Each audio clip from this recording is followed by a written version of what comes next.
Hello everyone, welcome back to my channel. Today's video is on the Ticoma plant.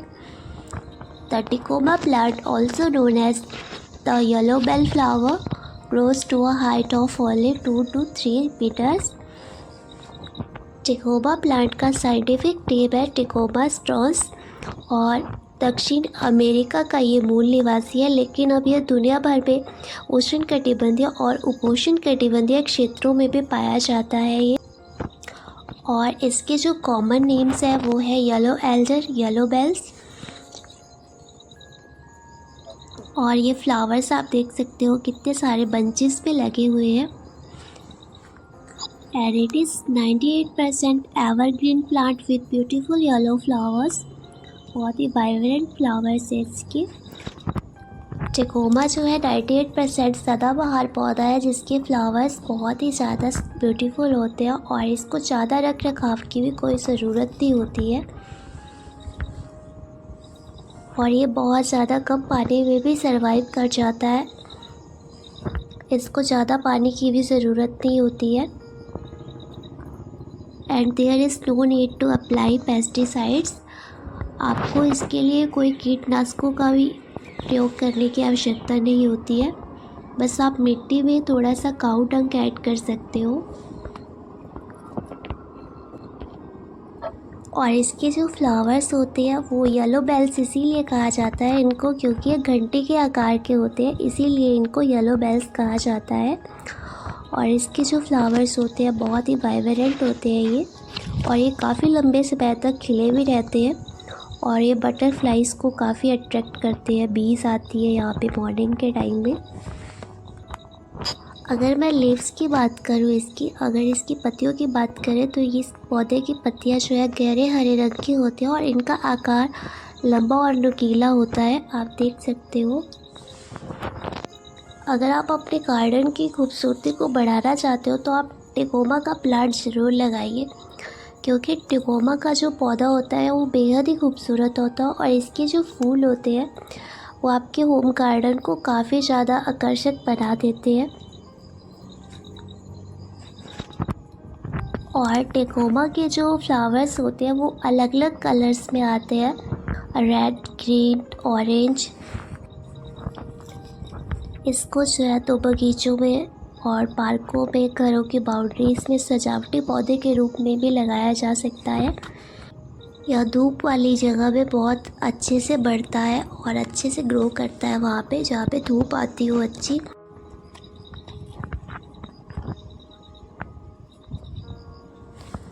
Tecoma plant को इसके सुंदर फूलों के लिए बागों और पार्कों में लगाया जाता है और इस पौधे के विभिन्न भागों का उपयोग आयुर्वेदिक चिकित्सा में भी किया जाता है।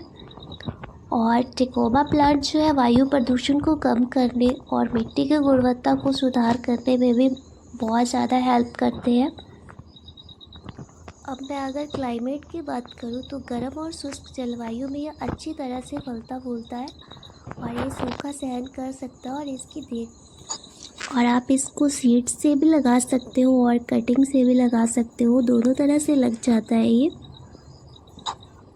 और अब मैं बात करूँ अगर टिकोमा लगाने के लिए आपको मिट्टी का जो पीएच है, सॉइल का पीएच 6 to 7 के बीच होना चाहिए।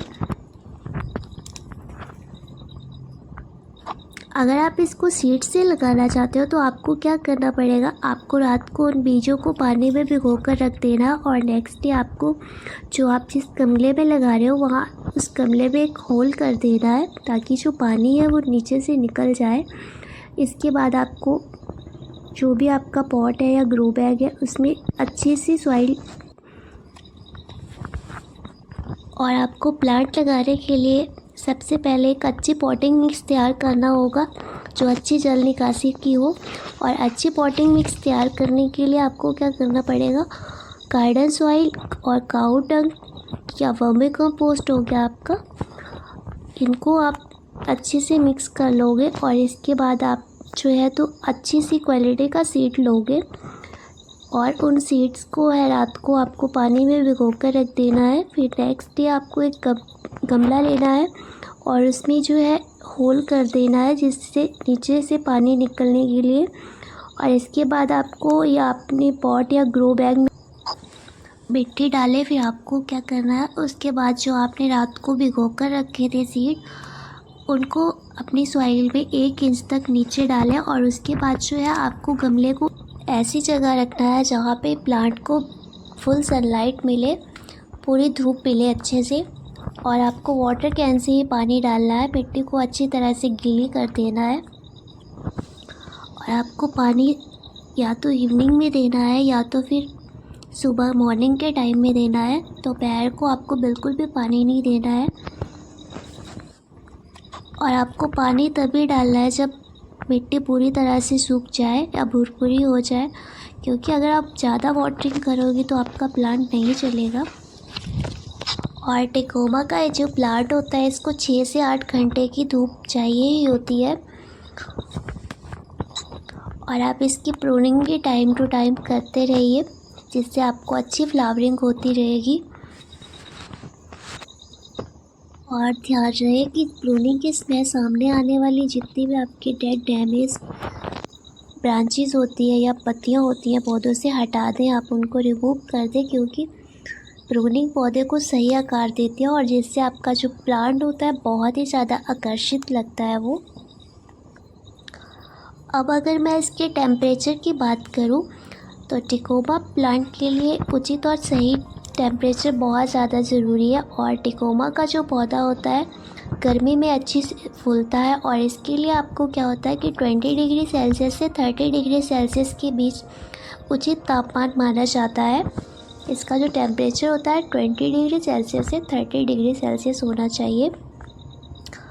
और आप इसको ऑर्गेनिक फर्टिलाइज़र भी बनाकर दे सकते हो, जैसे आपके सब्जियों के फलों के छिलके हो गए, कटी हुई सब्जियां या जो भी है आपका, आप उसको भी दे सकते हो। और अगर आप इस प्लांट को जर्म्स से सेफ रखना चाहते हो, कीटाणुओं से अगर आप सुरक्षित रखना चाहते हो, तो इसके लिए आपको क्या करना पड़ेगा, एक घरेलू उपाय मैं आपको बता देती हूँ। आपका जो नीम ऑयल है या आप हल्दी का पानी भी उसमें दे सकते हो प्लांट में, उससे भी आपके यहाँ पे जर्म नहीं लगेंगे।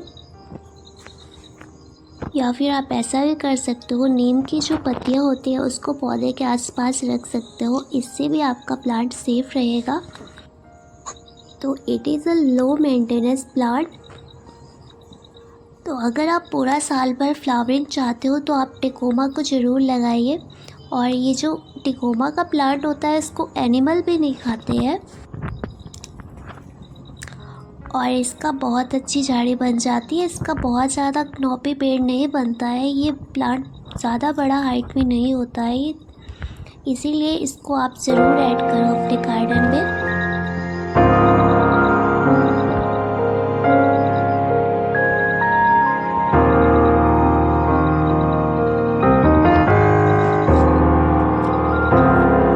Compact evergreen beauty that fills your space with golden blooms and require minimal care. You can also plant ticoma. I hope you like this